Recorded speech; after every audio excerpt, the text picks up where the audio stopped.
my God. Welcome to the Tragedy Academy, a show created to bridge societal divides in a judgment-free zone using candor and humor. My name is Jay, and we are joined by multi-talented artist, comedian, mental health advocate, Aaron Gold. What's going on, brother? Hey, I'm Aaron Gold, and I did not realize we had started the episode. Let's go. That's how we work. I can't stand the whole walk into the episode where it's like, hi, welcome to the Tragedy Academy. And we're going to go ahead and start out with some questions today for Mr. Gold. He's going to tell us if Seth Rogen and Chris Pratt gave birth to a golden retriever, why would that be him? Well, because that is how I normally talk. I do feel ostracized here in this brand new setting for me. I'm Chris Pratt and Seth Rogen if they gave birth to a golden retriever because I've got Chris Pratt vibes in a Jewy body and the energy of a very happy dog that doesn't realize how big he is. Why wouldn't you say the Jewy center? Like you know, part of a candy bar. I'd love to say The it's Jewy the center, nougat? but it's everywhere. Like someone made a Chris Pratt, and they're like, "Oh, I got Jew all over him." I got Jew all over him. Oh, right. You guys are in Florida, so this is We're not exotic allowed to for hear you. this. It's kind of like Handmaid's Tale here. So you're bringing in all this stuff from the outside. We're like, oh. I believe the laws in Florida are don't say gay and don't spew Jew. Probably. There's all sorts of ridiculous mottos like that. But it's also the home to... poor Miami. Poor Miami, right? It's also home to the greatest gay community you could ever be a part of here. Like the LGBTQ community in Florida is so effing strong. The friends that we have, it is. Like to stay here and stand up amongst people that are trying to tell you shouldn't be who you are is a testament to fuck off. Yeah, which is pretty Florida right there. Like dude, they're all driving the same cars. They're all doing the same shit, but they're like, no, I'm going to be myself. Yeah, good for them. I feel like that and just like surfing on an alligator while giving everybody the double middle fingers is the most Florida thing. You need a mullet. Also, you must have a beer in one hand, like with a koozie, probably a Busch Light, nothing over the top. Okay, hold on. I know that we're supposed to interview me, but what is up with koozies? Why are they? Why are they? And when did they start having novelty boners on them that your uncle had on there? You know, like, look at my koozie. Oh, it's a joke. All these stupid novelty sayings on it. You know what I'm talking about. Caroline's in studio. She knows what I mean. In Florida, the novelty koozie is a thing. Hey, listen, I used to work at Spencer's Gifts. I'm familiar with a novelty koozie, but like... Theirs are all either borderline racist or bigoted in some manner. Or just... Yeah, honestly, I think you covered it. I don't know why I was leaping to defend Spencer's Gifts. I haven't worked there in like over 20 years, and also it sucked. Like, what? They have one in the mall here. I went to a mall for the first time in 15 years. They only exist in malls. They have to, because there's no other place that would freestand a fucking Spencer's. Yeah, there's no brick and mortar mom and pop no Spencer's. Quality mall has a Spencer's. It's always like the old mall or the used to be mall that has like a miniature golf course in the back corner and an HVAC dealer. I went to the Mall of America a few years ago and found out that they have multiple Hot Topics, one a floor above the other, and those two are not connected. They are completely separate Hot Topics with no ties to each other. They're separate franchises. God bless the Mall of America. That's a testament to how fat we are. Like, if there's ever a business to install a slide down a floor or a fireman's pole, it's Hot Topic. And how dare they miss that? They should, man. And if you do a proper spin, you get a free like Sublime t-shirt from the wall. Oh.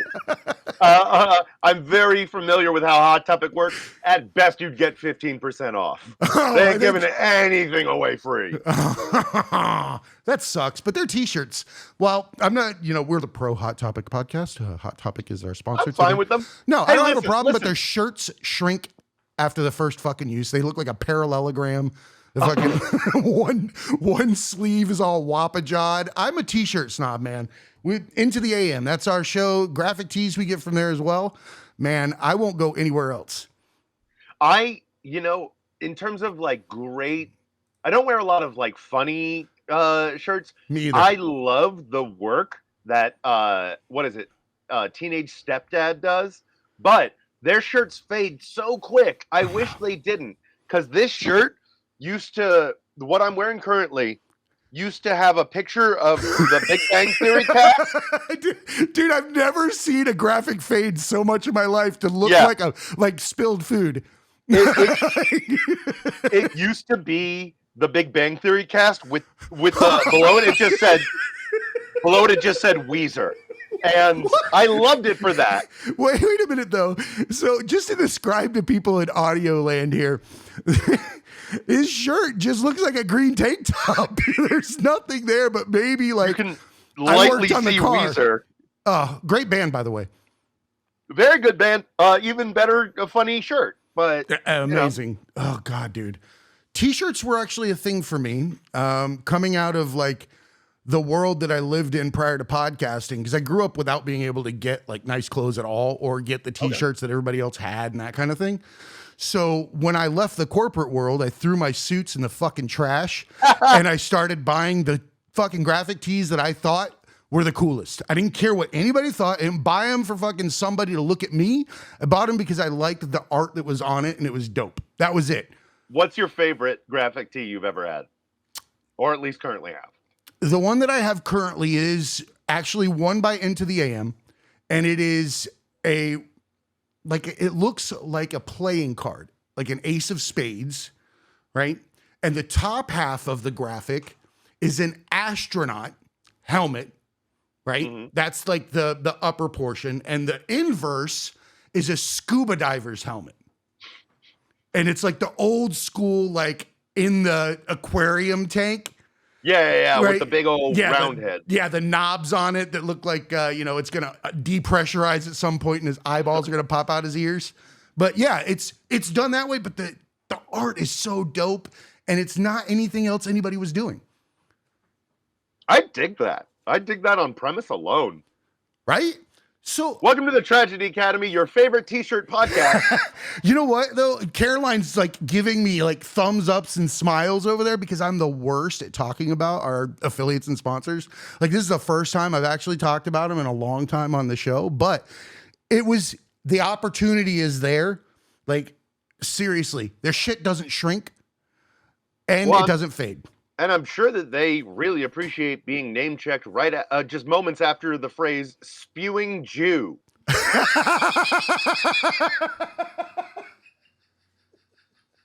I'm sure your guys' partnership is going to be just fine. Mwah.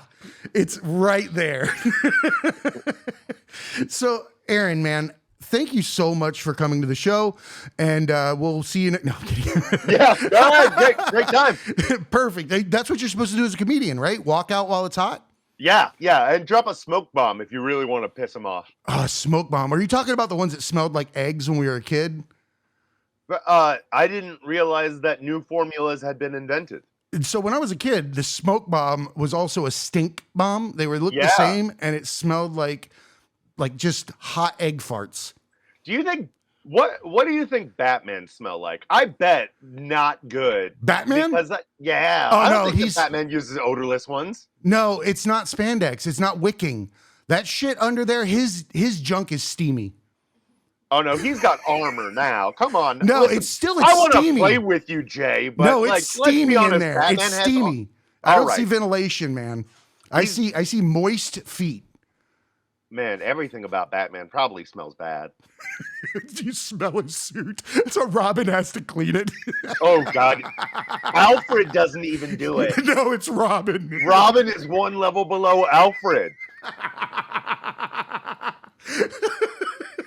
Fuck. Fuck you, Robin. Get a better gimmick. Yeah. I've known Master Bruce much longer than you, young Grayson. Young Grayson. Oh man, dude, I didn't even know his name. I'm so unplugged. Oh really? No. Oh, okay. I'm big time nerdo. So No, I love that, dude. I absolutely love it because it's the most, what's the word I'm looking for here? Positive way to express creativity and fun. yeah. And it's also modern mythology. It is. It's just repeating the Bible and shit. People just don't realize it. And also, like, I love the idea that characters some people grew up with loving how have gotten to the point where now they are the creators of that lore and continuing that. Like, that's beautiful to me. That is beautiful. And I think it's also a testament to how we are the creators of our own future, regardless. Because everything we put on paper as creators is something that's going to come to fruition in the future if it was authentically put pen to paper. It's just what I believe. Unless it's a doodle that I do of like a little turtle. That's probably not going to go anywhere. It could. He just drawn a little turtle. Maybe. Gary did a t-shirt yesterday that a friend of his 7-year-old son drew his first picture of Mickey. Right. So he's going to get sued, obviously. Yes. But it was such a cool drawing, and I'll put it up on social media, but he turned it into a shirt. So it was like a doodle, like half the shirt that his son did. I thought it was super cool. It was like a really cool rendition. So you never know what your doodles can become. Yeah, I didn't love that it was Mickey saluting a Blue Lives Matter flag, but aside of that, pretty cool. Yeah. Oh, whoa, shit.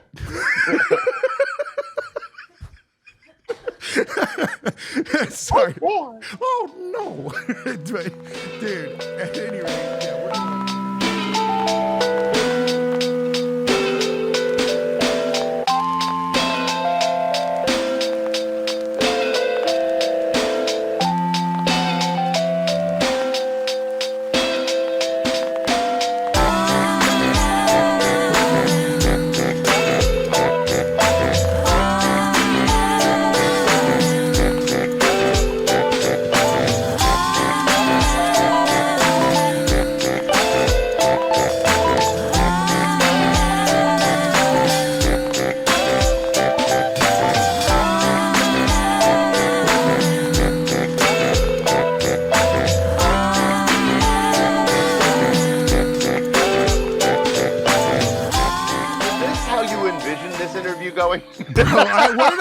before we started, I told Caroline, I was like, dude, this is going to be an insane episode.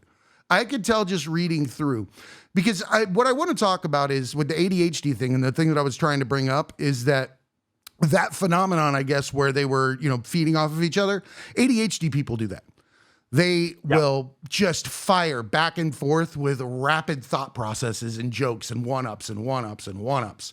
It's a weird phenomenon.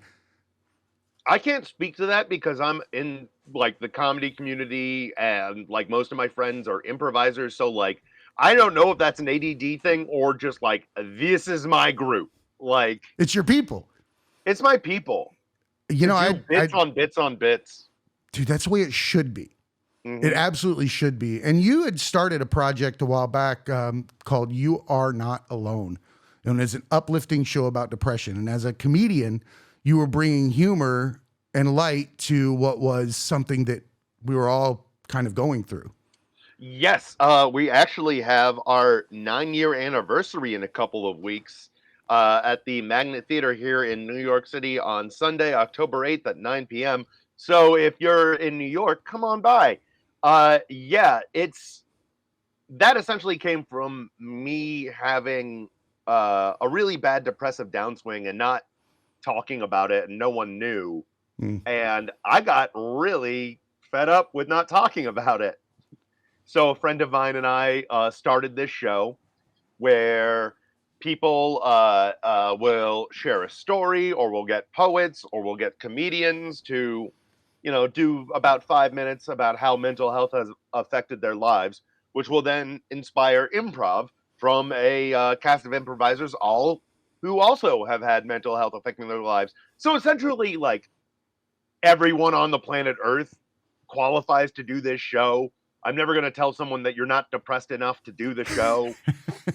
That's Feels actually like a weird trauma line to shaming. draw. Yeah. It's trauma shaming, or it's mental health shaming, or it's comparisons. And I think we've had some people on the show that talked about that before. You can't tell somebody that their shit doesn't suck as bad as yours, because it's all relative. It's all relative. Everyone has their own journey, and everyone experiences hardship. Why draw comparisons? Well, mine's worse than yours. In the mental health spectrum, if we're talking about other things societally, that's something. But in the mental health world, yeah, it's apples and apples at that point, because pain is pain at the end of the day. And I like the fact that you're making the discussion about mental health commonplace. Putting it on a stage with comedy is a way to diffuse the embarrassment of people that are sitting in the audience enjoying the experience, that relate to it directly. I've always found that comedians are the ones that break down the most walls, because they have the ability to call out the fallacies in society without naming somebody in a chair in front of them directly. And it gives the people that walk away from it, that may have been the offenders in that joke, that didn't understand it to begin with, now have self-contemplation to do, because their peers are looking at them with laughter when they don't even know they're there in the room. Yeah, and also, like, why are these still stigmas? We've all survived COVID. We're all messed up from it.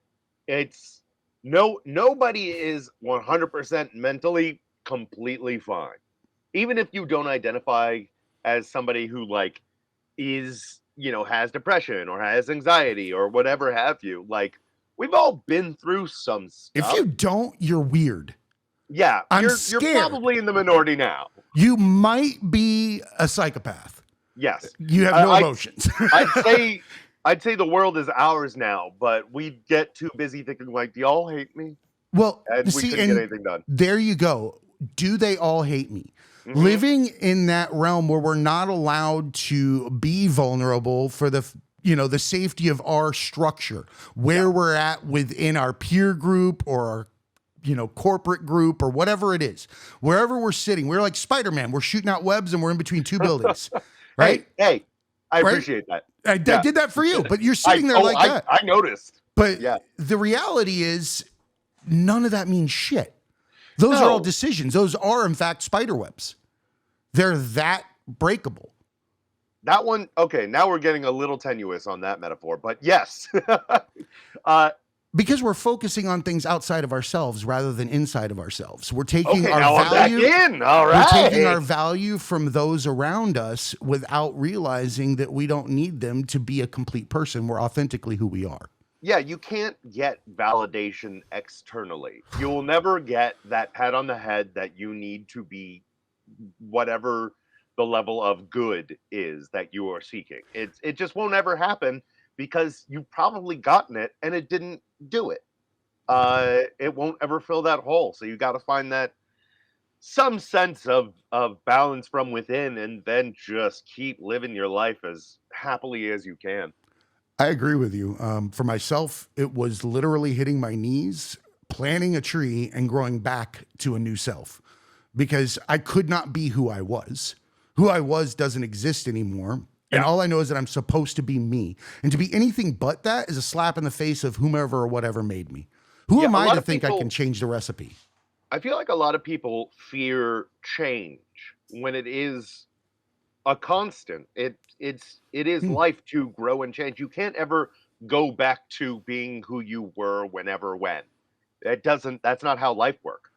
I just thought, you only fear change because every time you've done it, it's been in the name of somebody else's dreams or initiatives. If you were living your authentic life and approaching change will be embraced because you're enjoying it yourself. It is your change. It's not somebody else's societal, structural, or religious or whatever constraint that made me go through that change.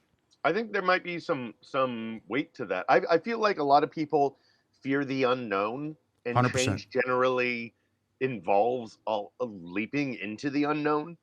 But like, it's almost always for the better, this change thing. Well, considering it's a perspective thing, one would say that it can always be for the better because of the end result. Whether it's down the road that you figure out that it was good is, something that's arguable. Yeah, that's remains to be seen from our good old friend time perspective. Fucking time. Isn't that a fucking joke? Yeah, never enough of it, and then you're just never enough of it. No, I do want to take a step forward. You're in New York City now. You came from Binghamton, by the way, right? I did originally from Northern Virginia, but I do call Binghamton my hometown in upstate New York. Yeah, I got drunk in a hotel room there once on my way back from Fort Drum with the 10th Mountain Division when I was up in Watertown, the land of the frozen shows in that cold ass place. That is what it is best used for, that Binghamton. I think anything outside of New York and up in that area is just package stores. There are a lot of bright spots. Like Ithaca is Beautiful. Lovely. But Binghamton very much is where they manufacture the color gray. And boy, did they put that everywhere, huh? I remember I just had this weird flashback to a cartoon from like the 80s, and it was a girl's cartoon called Rainbow Bright. Oh, hell yeah. And there was something called the Murky. Rainbow Bright was for everybody. I don't know. I didn't watch The Murky Lurky. The Murky Lurky I don't know that is, much it's part of that show, but I'm thinking now, like, I could see that being the entire premise for that area. It was always punching out like dark clouds and sadness and all this stuff. I think it's also the fact that it's only sunny and you only have the ability to walk around out there about 3 months out of the year without freezing your ass off. Oh, at best. And granted, I have not been back in Binghamton in a bit over a decade, but I'm going there next month, showing my girlfriend, hey, this is the town that saved my life. Dude. And it did, because Northern Virginia was not great for 7th grade Aaron. And Binghamton gave me that fresh start I very much needed. And now look at me, world. Yeah. I'm a funny man in New York. I don't think you're giving yourself enough credit because you're talking about something called The Tank. That's what you're doing in there in New York. Things like that. That's one of the things. Yeah. I just was in a production of Mi Abuela, Queen of Nightmares. That Christine Stoddard wrote. She happens to be my girlfriend, but even more than that, she is a journalist, writer, author, poet, model, photographer, painter, basically every kind of art. She does it all. And love it. This was directed by our dear, wonderfully talented Fiyama. And so the one male role in the cast, he got COVID. And so their options were cancel the show for about a week, or, hey, Aaron, can you learn this role in 2 days and then do 4 days of performances? I love it. And I did that, and I'm still tired, but it went well. I love it, though, because the fact that you went out there and embraced the change and you fucking went for it and you supported your significant other, because that could have been such a blow to a lot of hard work and a lot of time and effort put into that. And you were able to help her pull that off. I'm sure she's super grateful. Oh, yeah. And the entire cast is so friggin' talented. Andy Fuentes, I believe, is the lead. I could be getting her last name wrong, but she is phenomenal in this show, and her whole family was coming up from Texas. And like, if I hadn't stepped in, well, that they wouldn't have been able to see her perform, and that just seemed unconscionable. So I'm so glad that I was able to help out, and I'm even gladder that Addie, who originally has the role, is back into it, and I am free to do the other 10,000 things I'm focusing on. You do have your what is the term when they say like you're a lot of fire? You have, what is it? A lot of irons in the fire. Yeah, there you go. Irons in the fire. I do this for a living. You can tell, right? Hey. But I love the fact that this is a unit that is creating new artists and helping emerging artists. Can you describe what the Tank is doing for emerging artists in New York City? Not as well as other people can, but I can say I performed at the Tank with this, and I believe I've done improv shows there. they provide a lot of space for emerging artists to get their stuff seen in a very supportive environment. Very similarly, I do a lot of improv out of the Magnet Theater, which Hmm. also takes a whole bunch of chances on a whole bunch of people. You Are Not Alone has been there for 9 years now. Like the fact that 9 years ago, this You're, improv theater was you're like, the hey, you've got podcast a funny zombie. depression show. You're a Come podcast do it. zombie. I was talking to Yeah. somebody about this the other day, that the majority of podcasts are a dead pile of beings in that first year to two. Like if you go to Apple Podcasts or Spotify, there's a gajillion podcasts, but there's only like 10 that are running past 10 episodes. Yeah, I myself have had a couple of those that have both lasted longer than that and not. So, Exactly. yeah, it is. It's not Boy, as that easy as they podcast is think. crowded. It is It crowded. is. No, it. No one, when it comes to like making art reliably and consistently, uh, the older I get, the more I realize how much of that is marketing and Mm-hmm. how much of that is the not fun work of just making it. Mm-hmm. Oh boy. So you are speaking to my soul, Mm-hmm. because this was a catalyst for me and my mental health work and change in my life. It was something that I put everything into and could not see. So, the best way for me to look at this is I put my whole life into it at that 5 year mark. I was still putting everything into it and not getting a return, and not realizing that it wasn't just about the art. Yes. I can't sell things anymore. I hate it. I It fucking breaks despise your it. soul a bit. It does, because it requires a mask. Yes. I have come to the mindset that I believe that if you do something authentically with whatever product you have or in place, I'll see it. Don't sell me, show me, live it, whatever it is. Give me it by example. If you have to smack me in the face over and over again with it, then you probably don't believe it yourself. I would love to say that I agree with that, but the fact of the matter, like, okay, so I had a podcast for about 4 years called "Don't Mind If I Don't," where I saw that. fans and experts of things I did not like would convince me why I was wrong, and essentially, I was the host, the booker, the Yep. I did the research, I did the promotion, I did the editing. Sounds That familiar. alone, the editing. Oh, Jesus. Sounds familiar. Yeah, I did it for 4 years essentially, and it burned me out because I was not getting any kind of financial compensation for all this hard work I was doing. Mm-hmm. And I put it on a shelf, and I was like, I'll come back to this at some point. I don't know when. And then a director who is a good friend of mine named Tom Dunn came up to me and said, "Hey, I want to bring Don't Mind If I Don't back as a television show, and I want to help you produce it." And I told this to my girlfriend, Christine Stoddard, and her response was, "Damn it, Tom beat me to it." So now I have these two producers I'm working with. I have a team, and we are bringing Don't Mind If I Don't as a television show on. As well, it should. I love the premise. I Thank you very love much. what you're doing with it. I like that you're using yourself, putting yourself on the chopping block. And at the same time, I feel like you just proved my point. That if you do Also, everything as hard as possible, authentically and in place, eventually, despite whether it's for money or return, it will become something if it was real at the time. I think there's a lot of truth to that, but I think that there were also other factors. Of Like, course. the thing is, I did promote it. I promoted the hell out of that as well as I could on social media, but there are so many other places I could have done.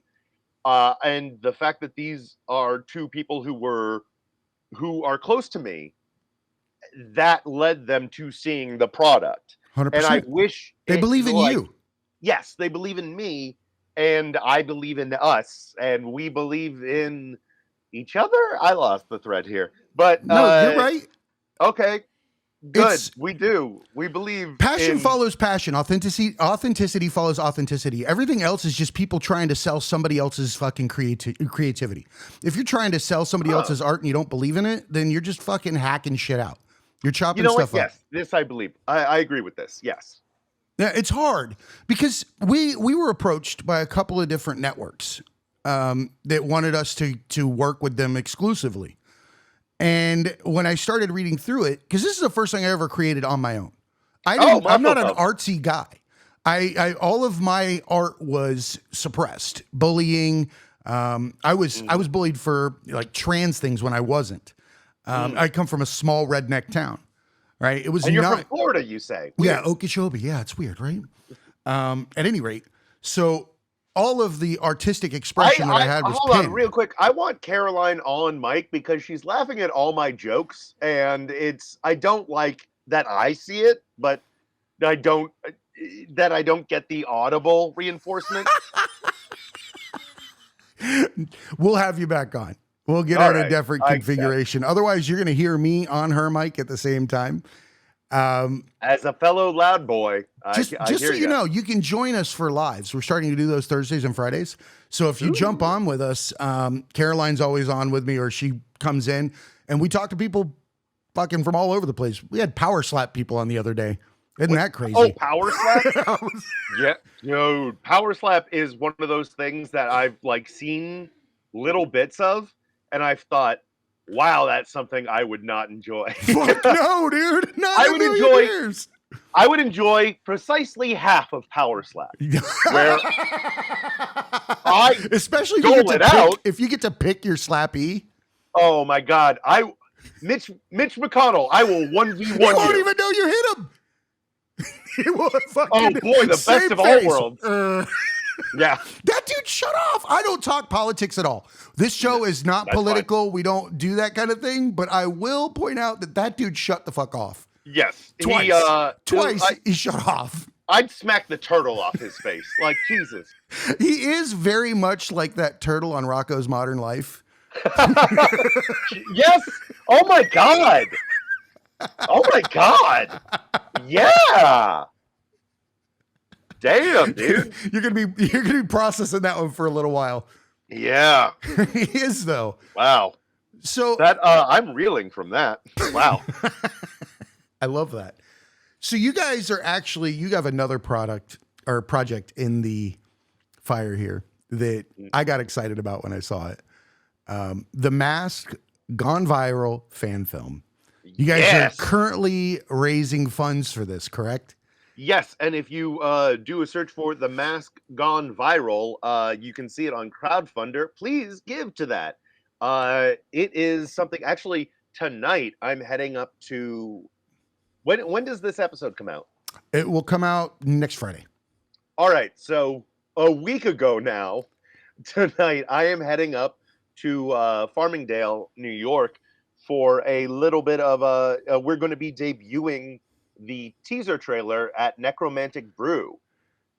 This is the story of a girl who cried a river and drowned the whole world. Oh, there we go. I was waiting. If you did not give the second line, I was going to be very upset. While she looks so sad in photographs, I absolutely love her when she smiles. Anyway, The Mask Gone Viral is... We are picking up where the first Mask left off just a few decades later, but this time the Mask is a woman trying to make her world in entertainment, and I will be playing the friend / love interest ? And I got so excited reading this script. This is going to be real good.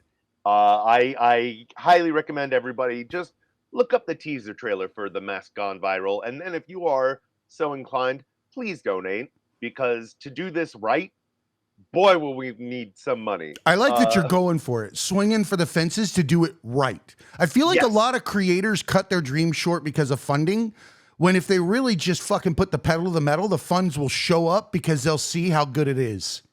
I think you guys are really to back. You have tiers to what you want to do. You're shooting for a bare minimum, which is already top notch. And then what is it? Another up to, it was 200 is the goal. And I think 400 for a like in ridiculously insane, rendition. When you're doing a mask movie, you really want to get the special effects Yes. right. And our writer director has such a beautiful, great vision for this. Jordy Skolnick, I believe is his last name. Again, I am so bad at names. So am I, dude. But like, I am so excited for this, and I think at this point you can probably see the teaser trailer online. Just pop a little gander at that and tell me you ain't excited to see this as a full movie. Well, anybody that pays homage to Jim Carrey in that entire movie is okay in my book. And I do like the fact that you brought up the CGI, the graphics, all the work that goes on behind that. Those are amazing artists, amazing creators that really don't get enough accolades. But I will agree with you. Either it's up here or it's one of those 1980s rubber band masks that you wore in a costume just because it's ironic. Like, that's the only way you could do that. Either that way or all the way bottom. And I'll tell you, we are just shooting for that up top one. A mix of practical and CGI effects. Oh, like, if with help from viewers like you, we will make this. Did you just become Jerry Lewis? Like, I hope not, because then there's going to be some telethon. Controversy. Some telethon. I started acting professionally about like 15 years ago, and also like I do voiceover, and this is the normal way I talk. Oh, yeah. And I thought, I'll make a Minton voiceover.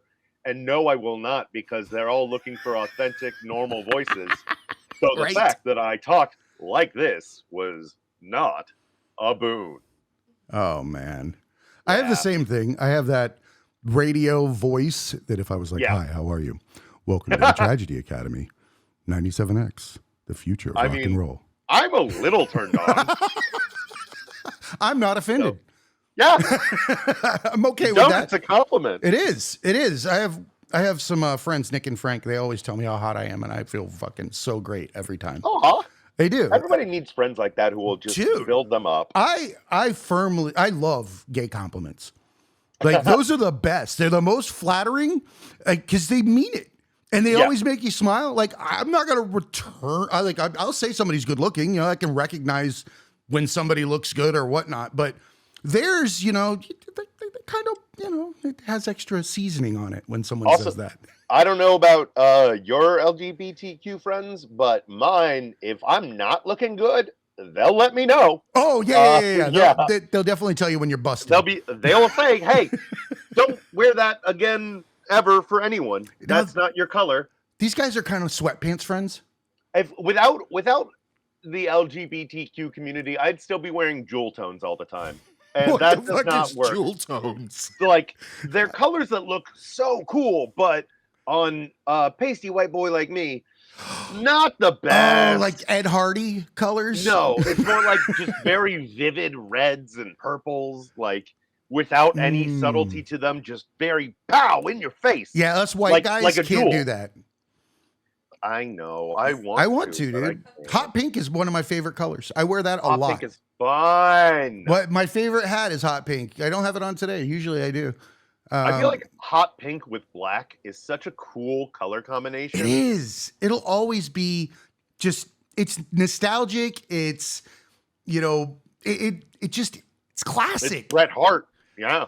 Dude, it's funny you said that. We had Ellie Neidhart on the show, Jim the Anvil Neidhart's wife, and also sister of Bret Hart and daughter of Stu Hart. From that whole family, she came in. Wrestling royalty. She is wrestling royalty. And when I tell you she was the sweetest woman on the face of the earth, like, I thought she was going to bring cookies and milk and read me a story. And she gives the best hugs, but she told such real stories about Jim and her dad, and talked about like sitting on Andre the Giant's knee as a kid. Like, who I heard was just the epitome of being a sweetheart. Exactly. Andre the Giant. Yeah. Yeah. She's like, the Iron Sheik was asleep on the couch. And I was like, that's insane. That's so bizarre. But God, to just glimpse into that would be so friggin' cool. Dude, because wrestling took me away from a lot of issues that I was having at home. It was the one time that things were calm and fun and everybody was in a good mood. And nobody was going to lose. You weren't going to get angry at the end of it. So it wasn't like a sporting event where, somebody could turn to the dark side with alcohol or something like that, like sports can be. This wasn't the case. It was always fun, and it was early enough in the day where everybody wasn't, at their peak performance, of maliceness or whatever it is. It was just a good time. It wasn't, you weren't afraid of what, life was like during that. I love pro wrestling. I've fallen in and out of love with it multiple times throughout my life, but I'm back in now. And part of why I love it is I feel a little weird watching UFC because I don't want anyone to really get hurt. I think violence is cool to watch, but I don't actually want someone to get hurt. And that I feel like wrestling is a great, like, they do get hurt. They mess each other up, but it happens a lot less often than getting punched in the face repeatedly. I'll rather see someone take a slap to the chest, a chop to the chest, than a punch to the face. Man, them chops look angry, though. Those chops are ridiculous. Oh, we should do this. Hey, Caroline, we're gonna sign her up for a fantasy wrestling camp. I think she would be amazing at it. I just sign me up. I want to play. Caroline, she'd be great at that. Would you jump off the top ropes, Caroline? Absolutely. Hell yeah. She's a gamer, man. Me too. I'm not an online gamer. No, not that kind of gamer. Yeah. She's like big truck tires gamer and muscles. So you guys have just stolen that phrase from my people, my nerdy people. What was it? Oh, that. Yeah, I think it was around gamers were gamers and now they're gamers. I don't know. You were doing controller miming. No, is this I don't know, man. I don't have kids. So like, I'm talking about for the people that were just listening and couldn't see. Yeah, I guess I did the solid object work you did. It's like having a ventriloquist dummy. Like you just sound fucking like you have a split personality. Oh shit! So how far are you guys into the goal? That is a great question. We've been holding back on really promoting it while there was a strike going, but now that the Writers Guild has taken care of that, and now that it looks like a lot of the SAG strike might be ending soon. I saw hopefully that. We'll be back into promoting that hardcore because we've got a little less than a year to make it up, but we're on a slow but sure pace. Well, hopefully we get some people to listen to this that are fans of The Mask. And I don't know who isn't. I want to see this also because it's a woman. I like when we bring diversity to the roles and we give people the opportunity, women the opportunity to play the main character where they were always putting, how many supporting actresses have we had versus, to give them the chance to be creative in front of everyone is what I've been waiting to see. I love that in this, we've got a brilliantly talented Ashley Pope as our lead actor. She is phenomenal, and also the main villain's also a woman. But reading the script, I'll tell you guys, you will want to see this film just for the bedroom scene that Ashley and I will be filming. It had me doubled over reading the script. I can't wait to film this. Like, I was sold on it already, but that scene alone got me going like, all right. That means she was laughing when she wrote it.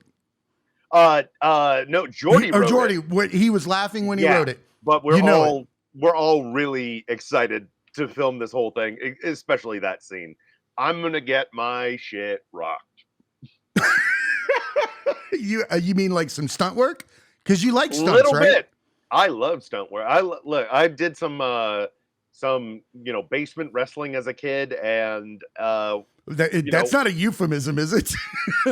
No, I'd say backyard wrestling, but we did it in a basement with concrete floors. Yeah, Binghamton. It's cold. Which I will not recommend to anybody, but I did learn a thing or two about a thing or two. Learn some lessons and a lot about love. I It learned how to sounds take like a hit. country song. Oh, this. And so does I learned to take a Was hit. it the Chattahoochee way down yonder on the Chattahoochee? What about living and a little about love? Man, I That was a want to hear flashback. that song. Yeah, right. I haven't heard it in God knows how long. I'll play it after. I haven't this. heard it never. You've never heard that song before? Maybe. Again, I'm bad at memory. I'm bad at memory. Part of why I do improv, so I don't have to remember things. I just go we'll just figure it out in the moment. Well, I mean, think about it. Trying to remember shit is just like trying to remember a role you're not going to play anymore. I agree with you, but I'm still confused. So you're never going to be the same person twice. True. So why hold on to everything that has nothing to do with your current character? If you're always ever evolving, you're not holding on to all the baggage behind you about who you were. You are sending me into an existential spiral, Jay. And I mean that as a compliment. I appreciate that. Yeah. Well, I think that we make a cognitive choice to be who we are without realizing it. We choose our structure. We choose our hierarchy of needs. We put it all together inside of ourselves and we live to it. The mask. Your tattoo. Oh. Is what? I've got the drama masks tattooed on my shoulder, except both of them are comedy. And underneath is the first Shakespearean passage that resonated with me, Duke Dame, Duke Dame, Duke Dame, which means, to me, my fools. Okay, so when I glanced at it at first, I thought it said edamame. And I was like, why does this tattoo say edamame, edamame, edamame? Oh, that's so much better. Like, Why didn't I get that? I was like, this is amazing. Why does That's he have edamame so in much his arm? better. So, at any rate, I'm sure you noticed our logo is the sock and buskin mask as well. Yeah. And I love that you embrace that. And I think that the reason we chose the masks is because I believe that we are all wearing masks. I think that actors choose lots of characters, and I think everybody else chooses one. Interesting. I think it's that fragile. I think that's a large part of it. I mean, part of what I think of when it comes to wearing masks is there was a phrase that I have not heard in a long time, but be your authentic self, which I did not like that phrase because I think, what is the side of you that is the authentic self? Is it the side that comes out when you are with your lover? Is it the side that comes out when you're with your best friend? Or is it the side that comes out when you're doing the work that you love? And Interview you, AT&T on the phone you. Yeah. All these people come with spider webs tied to a different mask. They're all you. They're all authentically you. It's just different flavors of you that all exist. So I don't think know. there's different flavors of you. I agree with you because I think that we're all beautiful creations that can be anything at any given time. But I think that only certain flavors are actually you. Because you will do things alone that you would never do in front of other people. Oh, I'm not the best example of this. You don't dance naked? I'll dance. Yeah, all right, fair enough. That you got me there. Done. It's as simple as that. Is there any reason why it is unacceptable except for what we placed around it as a society? As a being running around on the earth as any other animal, run up and down, enjoy yourself for 5 minutes dancing in a fucking field naked. Is it hurt the world? That's fair, because the thing that would keep me from doing that is I don't want to be nude in public because there's might be somebody who's going about their day that doesn't want to see that, which is fine. Yeah. But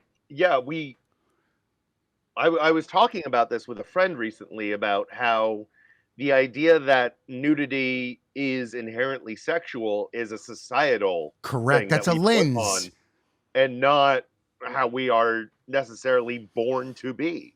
No, you're only told what to desire and what not to desire. Yeah. And yeah, the value we put on that instead Makeup. of just embracing everyone as beautiful for being them. Yeah, makeup. You brought up the pandemic earlier, and I say Yeah. this because there was a phenomenon that took place during the pandemic with women, and that is that they all started coming out of their shell without makeup, and they couldn't have looked more beautiful as a group because it's so long. It just seemed like that it was a face that wasn't their real face. Now I understand artistic creativity, creation, you know, that kind of thing. If you're a makeup artist, all that, I get that. But if you're putting it on to get yourself to a baseline of acceptability, there's a problem. There's a big difference there. And it's beautiful when you see women embracing their natural look and not trying to play to a character or a standard. I think anybody accepting themselves is always going to be beautiful, because part of what is beauty is confidence. And like, Hands unfortunately, in our society, there are people who feel like they need to get to a base level of something to be perceived as beautiful, but to be loved. Yeah, and that's heartbreaking, when in reality it's truly just accepting yourself as probably the most attractive thing there is. That and being funny. Well, I thought about it the other day. You are not wrong, because I believe that true beauty is recognized through authenticity, because we embrace people that do not fit the standard of, you know, the magazine definition of beauty. But yet we love the fuck out of them for everything that they are, what they do, who they are. Like Jack Black. We're going to love him for the rest of his fucking life. Black. He is an icon. I would hug him the moment I saw him, whether he liked it or not, because he's just made me smile and feel so happy throughout my life. But he's running around with his fucking gut out. It's hairy. He's fucking slapping his ass, being a fucking wrestler, a luchador, fucking whatever. Right? He is so much about loving yourself. Jack Black is one of the few strangers that I might take a bullet for. Like, he's just done so much blatant enjoying of everything. Toy saxophone. Well, I mean, when he was promoting the Mario movie, dressed in a full Bowser costume, just because he wanted to. And what did we do? We loved him. We loved him for it. We love people for being themselves, uninhibited. We always doing will. That weird thing that they think to do. Yeah, dude. The best TikToks that you see are the random ones. Like, I saw one where this guy had like his hand in a shadow up against the window, and cars were driving by. And as the cars went by, he was going, yomp, yomp. Like he was eating them like Pac-Man. I was like, it's fucking great. Like, the whole thing just looked like he was playing a video game. And you know, he was bored. Like, just sitting by the window, saw it. And that's what a kid would do when nobody was around. You'd be sitting there going, yeah, yeah, yeah, yeah. This cannot devolve into us sharing our favorite videos that we've seen recently online. But my favorite video that I've seen recently online is this supercut of a woman surprising her boyfriend by just throwing a piece of ham at his face. Just like a slice of ham. And then you always see her delight that she did it again. And I could watch that 50 times in a row. Dude, so good. That's beautiful. It's so good. It's kind of like when they were throwing cheese at infants, like the Velveeta slices. You never saw that? Like, people would be sitting there with their baby and they would toss a slice of Velveeta and be like, slap. Hold on. I didn't realize that Velveeta came in slices. Oh, yeah, dude. That's the best grilled cheese. That and the government cheese they used to make in a block. Wow. Because you could cut it. I'm learning a lot. Yeah, Velveeta cheese is a shit, man. But they were I knew about Velveeta cheese. I didn't realize that it came in slices. Or Kraft singles, whatever. Yeah, but they're just I grew up on the Kraft singles, baby. Yeah, no, we always got like the Winn-Dixie brand. They were like borderline plastic. They didn't melt all the way. Yeah. Like, they melted, but they were still square. Yes. Like, it's kind of like in defiance of God and everything. Yes. That's because it wasn't made by God. That's true. God, I want a grilled cheese so bad right now. Dude, with some tomato soup. I'm not crazy on tomato soup. I hate tomatoes. Like, I regular love tomatoes. ketchup and I love pasta sauce, but I can't do tomatoes. Regular tomatoes. I'm with you. It's the fruit that God chose to blow his nose in. Not with it. Yeah. I always have to run into my head of like, wait, are tomatoes a fruit or a vegetable? Right? Yeah. I only know they're a fruit because of that saying that I remember. Otherwise, I wouldn't remember that they were fucking What's the fruit. saying? That it's the fruit that God chose to blow his nose in. Oh, I thought you just said that now. That's a phrase? That's a phrase that I heard growing up. You probably read it on a Spencer's t-shirt. I probably did, but it is like snot inside. It's kind of like okra. Okra has that shit in it too, where it's all snotty in the middle. I have a texture issue. Like if my plate could still have the toddler divider, I'd be cool with it. Oh man, you know what's so good? Cutting up your food into bite-sized chunks and then eating all of it. Just get all that cutting done out the way early. Your work is done. Enjoy your filet mignon. Like, I know. Why is it wrong? Like, because if you did that at a fancy restaurant, people would be looking at you like, the nerve of him. Why is he toddlering his meal? Because I want to enjoy it unabated, unintruded. I'm with you, dude. I also eat the best last. Same. Like, I'll eat part of the best while it's fresh.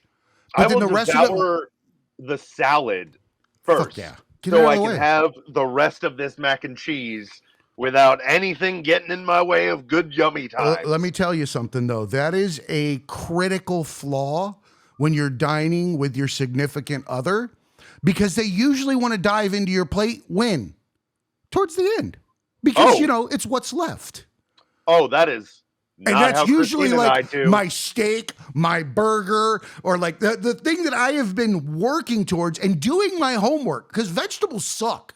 Like, I'm doing this to get them out of the fucking way so I can do that.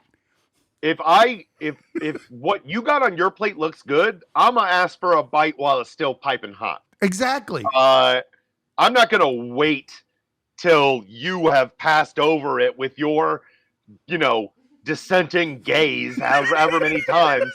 Fouling it up with your eyes. Still maximum yum. Maximum yum. That's a wrestling fucking bit. I could see him, hands behind there, kind of like Mr. Perfect. Maximum yum. Got a set of lips on the crotch of his maximum yum. He's going for his signature move, the tongue lashing. He's gonna give him the hubba bubba. I'm gonna get out of here on that. Dude, this was such a fun interview. You're welcome back anytime. Oh, thank you. I will be back anytime. I don't know why I continue the sentence. I made you got it. I'll be back. No, just keep going, man. I'm going to keep waiting. I'm not going to help you in this. I'm going to keep going until it comes back around. Yes, I will be back again at some point. That would be lovely. Thank you for having me, friend. Okay. Caroline, friend. No, hey, Caroline, do we have anything I'm supposed to be putting out today before we go? What do we got coming up? Anything good? No, not yet. We're working on, just look out for Creative Impact Network. That is the hint of the day. The clue on what's coming up is Creative Impact Network. Ooh. All right. Can I plug some stuff? Absolutely. That's what we're going to do now. Hell yeah. Yeah, if you're in or around New York, Sunday, October 8th at 9 p.m. at the Magnet Theater, come to the You Are Not Alone 9-year anniversary. It's going to be real good. It's going to be real fun. And your soul will be better for it. Also, donate to the Mask Gone Viral on Crowdfunder. Help us make this movie the thing it needs to be. Also, coming soon, we shot the pilot and are almost done editing. Don't mind if I don't. The very first episode will be on bagpipes. Boy, are those things loud. Wait. The first episode will be on bagpipes. Yeah, convincing me to like bagpipes. Oh, okay. I thought you meant that the episode was just going to be played on bagpipes. Like, oh my God. Can you imagine? Like, that sounds fucking awful. If bagpipes are the new iPhones? Jesus. just rant. Stepping on a cat. Wow. Yeah, boy. Like, how do you play an episode on bagpipes? I don't know, but now I want to see it. Oh man, do you do like a laser light show with it, or? We will now. A Scottish laser light show. How does that work? I don't know, but I bet it's loud. I bet it is. All right, brother. I appreciate you. Like I said, you're welcome back anytime. Remember, everybody, be cool and keep learning.